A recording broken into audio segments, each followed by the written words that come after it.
Hi friends, welcome back to my channel जहाँ पे हम डिस्कस कर रहे थे यूएई कॉरपोरेट टैक्स के बारे में। लास्ट वीडियोस में हमने देखा था टैक्सेबल पर्सन किसे कहते हैं और टैक्सेबल इनकम हमें कैसे कैलकुलेट करनी है कॉरपोरेट टैक्स के अंडर। आज के वीडियो का टॉपिक है ग्रुप कंपनीज। ये टॉपिक इम्पॉर्टेंट है क्योंकि एक्चुअली आप देखने को जाओ तो यूएई में ग्रुप कंपनीज बहुत सारी कंपनीज है जिसकी हेड ऑफिस यहाँ पे है, होल्डिंग कंपनी यहाँ पे है, ब्रांचेस यहाँ पे है, सब्सिडरीज यहाँ पे है। तो हमारे लिए ये समझना बहुत इम्पॉर्टेंट हो जाता है कि इसकी टैक्स ट्रीटमेंट क्या रहेगी। ग्रुप कंपनीज के प्रॉफिट लॉस रहते हैं, असेट ट्रांसफ़र करते हैं, लायबिलिटीज़ ट्रांसफ़र करते हैं वो तो उसकी टैक्स ट्रीटमेंट क्या होगी ये जानना बहुत ही इम्पॉर्टेंट है। इसीलिए आज के वीडियो में हम डिस्कस करेंगे ग्रुप कंपनीज की टैक्स ट्रीटमेंट, लॉसेस की टैक्स ट्रीटमेंट, रिस्ट्रक्चरिंग होता है उसकी ट्रीटमेंट। तो चलिए स्टार्ट करते हैं आज का वीडियो। तो पहले तो हम जानते हैं कि ग्रुप कंपनीज क्या होती है और ग्रुप कंपनीज क्यों फॉर्म की जाती है। तो नॉर्मली जो लार्ज बिजनेस रहते हैं उनके ऑपरेशंस ज़्यादा रहते हैं, जोग्राफिकली भी उनके जो बिज़नेस ट्रांजैक्शन है, ऑपरेशन है, वो ज़्यादा होते हैं। तो ये सब का रिपोर्टिंग और मैनेजमेंट इजी करने के लिए ग्रुप स्ट्रक्चर क्रिएट किया जाता है। लेकिन ग्रुप कंपनीज बनाने के बाद क्या होता है कि टैक्स कंप्लायंस कॉस्ट ज़्यादा बढ़ जाती है। तो यूएई में ये टैक्स कंप्लायंस कॉस्ट ज़्यादा ना बढ़े इसलिए टैक्स ग्रुपिंग का कॉन्सेप्ट लाया है, जिसमें कंपनीज क्या कर सकती है कि अपना एक टैक्स ग्रुप बना के सारी कंपनीज का, अपनी ग्रुप कंपनीज का टैक्स ग्रुप बना के उसमें अपने टैक्स को कंसोलिडेट कर सकती है सारे कंपनीज के, और अपने जो लॉसेस रहते हैं कंपनीज के, ग्रुप कंपनीज के, उसको ट्रांसफ़र कर सकती है एक कंपनी से दूसरी कंपनी में, अगर उसकी 75% से ज़्यादा की ओनरशिप है कंपनी में, तो ग्रुप कंपनीज में। तो सबसे पहले हम देखते हैं कि ये टैक्स ग्रुप कैसे बनाया जाता है।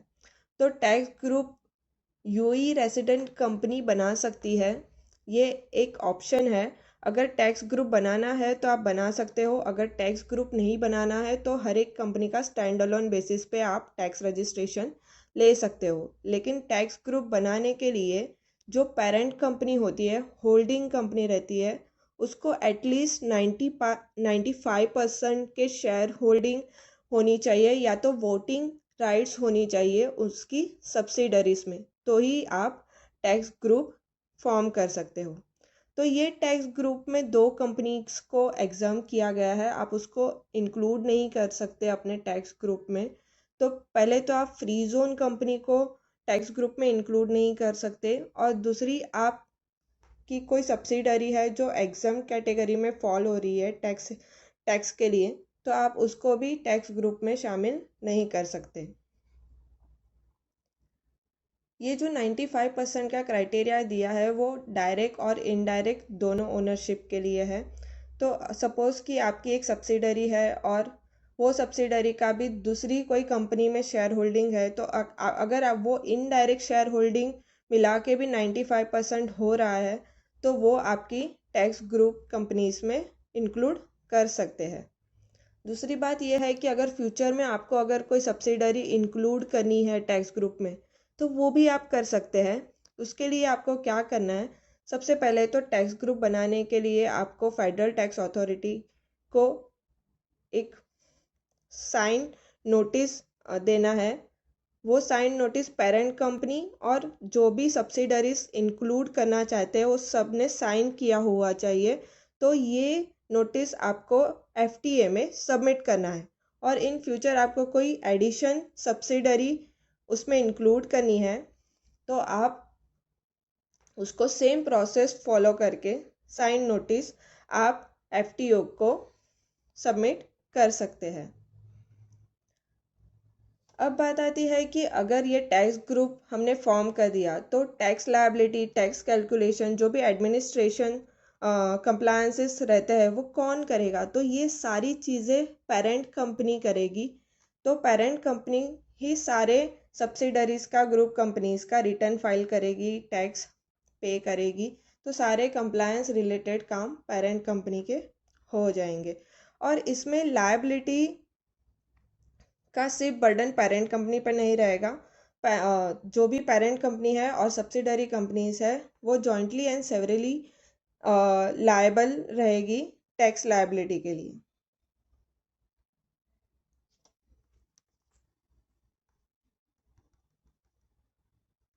ये टैक्स ग्रुप फॉर्म करने के लिए और एक चीज़ ध्यान में रखनी है कि सारे कंपनीज के ग्रुप कंपनीज के फाइनेंशियल ईयर सेम होने चाहिए, तो ही आप टैक्स ग्रुप में उसको इंक्लूड कर सकते हो। सपोज़ कि आपकी पेरेंट कंपनी का फाइनेंशियल ईयर एंड है दिसंबर 31 दिसंबर। सो सारी ग्रुप कंपनीज का सब्सिडरीज का सारा आपका ईयर एंड 31 दिसंबर ही होना चाहिए, तभी आप उसको टैक्स ग्रुप में इंक्लूड कर सकते हो। अदरवाइज उसको टैक्स ग्रुप में आप इंक्लूड नहीं कर सकते हैं। दूसरी चीज़ ये है कि जब भी इंट्रा ग्रुप ट्रांसफ़र होता है असेट एंड लायबिलिटीज़ का, तो नॉर्मली क्या होता है उस पर कैपिटल गेन या कैपिटल लॉस होते हैं वो ट्रांजैक्शन पे। लेकिन ये जो इंट्रा ग्रुप ट्रांसफ़र है उसमें यहाँ पे एक ट्रांसफ़र रिलीफ दिया गया है जिस पे कैपिटल गेन और लॉस कैलकुलेट नहीं करना है कुछ कंडीशंस फुलफ़िल होने पर। तो उसमें 3 कंडीशंस दी गई है कि ये जो असेट और लायबिलिटीज ट्रांसफ़र हुए हैं वो पहले तो ग्रुप में सेम ग्रुप में मिनिमम 3 इयर्स के लिए वो असेट एंड लायबिलिटीज़ रहने चाहिए, उसको सोल्ड नहीं करने चाहिए आगे किसी थर्ड पार्टी को। ये जो ट्रांसफ़र हुआ है वो बुक वैल्यू पे होना चाहिए, मार्केट वैल्यू पे नहीं। और तीसरी चीज़ और इम्पॉर्टेंट चीज़ ये है कि ये जो असेट ट्रांसफ़र हुए हैं, असेट और लायबिलिटीज़ ट्रांसफ़र हुए हैं, वो ट्रांसफ़र रिलीफ तभी मिलेगा जब भी जो उसमें ओनरशिप है, कंपनी की ओनरशिप है, वो 75% या तो उससे ज़्यादा रहेगी। अगर ये कंडीशंस फुलफ़िल नहीं होती है तो जो भी गेन और लॉस है ट्रांजैक्शन पे, तो वो उस पर टैक्स कैलकुलेट करना है। लेकिन ये टैक्स कैलकुलेट किस ईयर में करना है, जब भी ये कंडीशन इसमें से कोई भी, ये 3 में से कोई भी कंडीशन फुलफ़िल नहीं हो रही है या तो ये सीज हो रही है ये कंडीशंस, तो वो ईयर में ये ट्रांसफरर के टैक्स रिटर्न में इंक्लूड किया जाएगा वो टैक्स पीरियड में, और उस पे टैक्स कैलकुलेट होगा।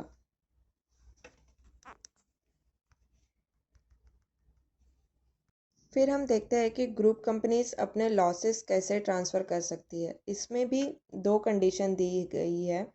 अगर यूएई ग्रुप कंपनीज है जो एटलीस्ट 75% कॉमन ओनरशिप होल्ड करती है ग्रुप कंपनीज में, तो उसके लिए सेपरेट कंडीशन दी गई है ट्रांसफ़र करने के लिए लॉस के। और दूसरी जो है ग्रुप एंटिटीज़ जो टैक्स ग्रुप में नहीं फॉल होती है और उसका 95% का जो कॉमन शेयर होल्डिंग और ओनरशिप का क्राइटेरिया है वो फुलफ़िल नहीं हो रहा है, तो 2 कंपनीज़ की हम बात करेंगे।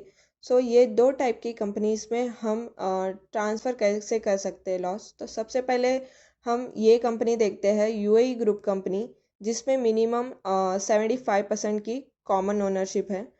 तो उसमें आप टैक्स लॉस ऑफसेट कर सकते हो कितना, ज़्यादा से ज़्यादा 75% of the taxable income of recipient company. तो मैक्सिमम लिमिट दी गई है यहाँ पे कि आप 75% लॉस ही ऑफसेट कर सकते हो।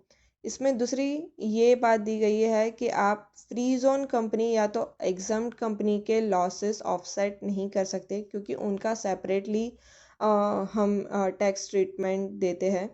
तो इसके लिए फ्री जोन और एग्जम्प्ट कंपनी हम नहीं इंक्लूड करेंगे ट्रांसफ़र करने के लिए लॉसेस को। दूसरी एंटिटीज़ है जो ग्रुप एंटिटीज़ है, लेकिन वो टैक्स ग्रुप का पार्ट नहीं है, क्योंकि उनकी कुछ कंडीशंस फुलफ़िल नहीं हुई रहेगी टैक्स ग्रुप में इंक्लूड करने के लिए, या तो फिर उनका मिनिमम 95% का कॉमन ओनरशिप नहीं है। तो उस कंपनी के जो लॉसेस होते हैं वो भी ट्रांसफ़र कर सकते हैं, लेकिन कुछ कंडीशंस उसमें फुलफ़िल करनी है। अभी तक पब्लिक डॉक्यूमेंट में इसकी कंडीशंस नहीं दी गई है, लेकिन फ्यूचर में हम देखेंगे कि कौन सी कंडीशंस फुलफ़िल होने पर ये लॉसेस हम ऑफसेट कर सकते हैं।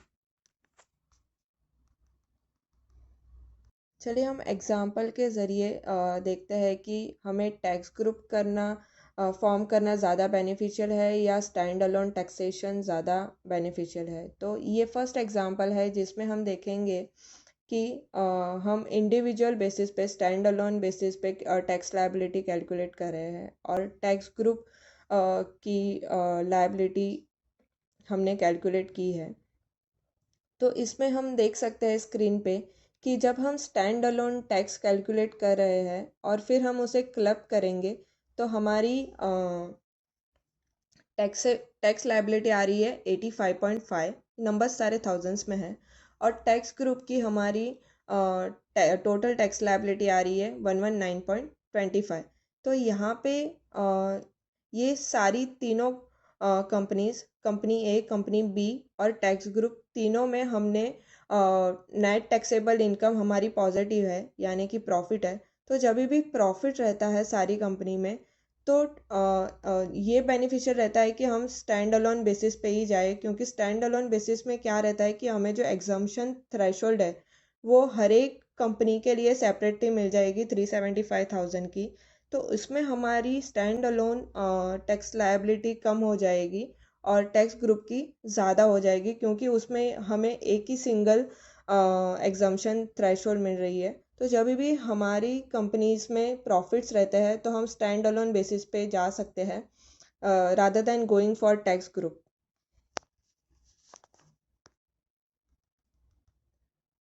सेकेंड एग्जांपल में हम स्क्रीन पे देख सकते हैं कि हमारी कंपनी ए की जो नेट टैक्सेबल इनकम है वो नेगेटिव में है, यानी कि कंपनी ए में लॉस है 300,000 का और कंपनी बी में प्रॉफिट है और टैक्स ग्रुप में हमारा प्रॉफिट आ रहा है। तो इसमें क्या होगा कि अगर आपकी कोई भी एक ग्रुप कंपनी है, उसमें एक या ज़्यादा ग्रुप कंपनीज है जिसमें लॉस है, तो ये सिनेरियो में टैक्स ग्रुप फॉर्म करना ज़्यादा बेहतर है। बिकॉज आप क्या कर सकते हो, आपके जो लॉसेस है वो आप टैक्स ग्रुप में सेट ऑफ कर सकते हो, तो आपकी टैक्स ग्रुप की इनकम जो है वो कम हो जाएगी। तो इसमें आप स्क्रीन पे देख सकते हो कि अगर मैं स्टैंड अलोन बेसिस पे जाती हूँ तो मेरी जो स्टैंड अलोन लायबिलिटी है वो 47.25 है as compare to tax group जिसकी टोटल टैक्स लायबिलिटी है 20.25 की। तो जब भी ग्रुप कंपनीज में लॉसेस है तो आप टैक्स ग्रुप फॉर्म करके उसकी टैक्स लायबिलिटी और कैलकुलेट कर सकते हैं और उसे पे कर सकते हैं, वो ज़्यादा बेनिफिशियल होगा। तो ये दो सिनेरियोस मैंने इसलिए डिस्कस किए कि आप अपने हिसाब से इवाल्यूएट करके डिसीजन ले सकते हो कि आपको टैक्स ग्रुप में जाना चाहिए या स्टैंड अलोन बेसिस पे ही टैक्स रजिस्ट्रेशन करना चाहिए। फिर हम देखेंगे ग्रुप रिस्ट्रक्चरिंग के बारे में। नॉर्मली ग्रुप कंपनीज में क्या होता है, मर्जर्स होते रहते हैं, स्पिन ऑफ होते रहते हैं, रिस्ट्रक्चरिंग होता है बिजनेस का। तो ये सारे ट्रांजैक्शन कैसे हम टैक्स में उसकी ट्रीटमेंट देंगे। तो सबसे पहले ये जो ट्रांसफ़र होता है वो नेट बुक वैल्यू पे होना चाहिए। आपको अगर कॉर्पोरेट टैक्स एग्जम्पशन चाहिए तो ये एग्जम्पशन तभी मिलेगी कि जब भी मेरा सारा बिजनेस या तो फिर कोई इंडिपेंडेंट मेरा डिपार्टमेंट है वो पूरा मैं ट्रांसफ़र कर रही हूँ और उसके एक्सचेंज में मेरी कंपनी को शेयर्स मिल रहे हैं। तो अगर मेरा पूरा जो ट्रांजैक्शन है उसकी वैल्यू मुझे शेयर्स में मिल रही है तो वो कॉरपोरेट टैक्स से एग्जम्प्ट हो जाएगी और ट्रांसफ़र नेट बुक वैल्यू पे होना चाहिए। और ये रिस्ट्रक्चरिंग के टाइम पे हमें रिस्ट्रक्चरिंग रिलीफ दिया गया है। अगर ये इसका सब्सिक्वेंट ट्रांसफ़र नहीं होता है थर्ड पार्टी को 3 साल के अंदर, ट्रांसफ़र के 3 साल के अंदर अगर ये जो ट्रांसफ़र हुआ है उसका थर्ड पार्टी डिस्पोजल हो जाता है विद इन 3 years ऑफ ट्रांसफ़र, देन वो जो रीस्ट्रक्चरिंग रिलीफ हमें दिया गया है कि उस पर उस ट्रांजैक्शन को टैक्सेबल इवेंट नहीं किया था, लेकिन अगर वो 3 साल में थर्ड पार्टी डिस्पोजल हो जाता है तो वो टैक्सेबल इवेंट हो जाएगा और फिर उस पर टैक्स कैलकुलेट हो जाएगा। तो इसको हम एक एग्जांपल के ज़रिए समझते हैं, क्योंकि ये थोड़ा अगर मैं ऐसे ही बोल दूँगी तो थोड़ा समझने में डिफ़िकल्ट रहेगा। तो सपोज़ कि आपकी सोल प्रोप्राइटरशिप है, आप अपना पूरा बिजनेस ट्रांसफ़र कर रहे हो कंपनी ए को और उसके बदले में आपको शेयर्स मिल रहे हैं कंपनी ए के, तो ये ट्रांजैक्शन एग्जम्प्ट हो जाएगा कॉरपोरेट टैक्स से। इस पे कॉरपोरेट टैक्स नहीं लगेगा। फिर आगे जाके कंपनी ए किसी थर्ड पार्टी को ट्रांसफ़र करती है बिज़नेस, लेकिन ये बिज़नेस उसने 3 साल के अंदर ही कर दिया ट्रांसफ़र डेट से, तो ये जो ट्रांजैक्शन है ये टैक्सेबल हो जाएगा और कंपनी ए के टैक्स रिटर्न में इसका कैपिटल गेन और लॉस कैलकुलेट होगा in the year of disposal. आज के वीडियो में इतना ही। नेक्स्ट वीडियो में हम डिस्कस करेंगे टैक्स रेसिडेंसी के बारे में। टैक्स रेसिडेंसी क्या होता है और उसका प्रोसेस क्या होता है वो हम डिस्कस करेंगे नेक्स्ट वीडियो में। अगर आपने मेरी चैनल सब्सक्राइब नहीं की है तो प्लीज़ सब्सक्राइब कर लीजिए, जिससे कि आपको नोटिफिकेशन आ जाएगा मेरे न्यू वीडियोस का। अगर आपको मेरे वीडियोस अच्छे लगते हैं तो प्लीज़ उसे लाइक और शेयर भी कीजिए, जिससे वीडियोस की रेंज भी बढ़ेगी और नॉलेज शेयरिंग भी होता है, राइट। तो आपसे अलविदा लेती हूँ मैं। Bye bye.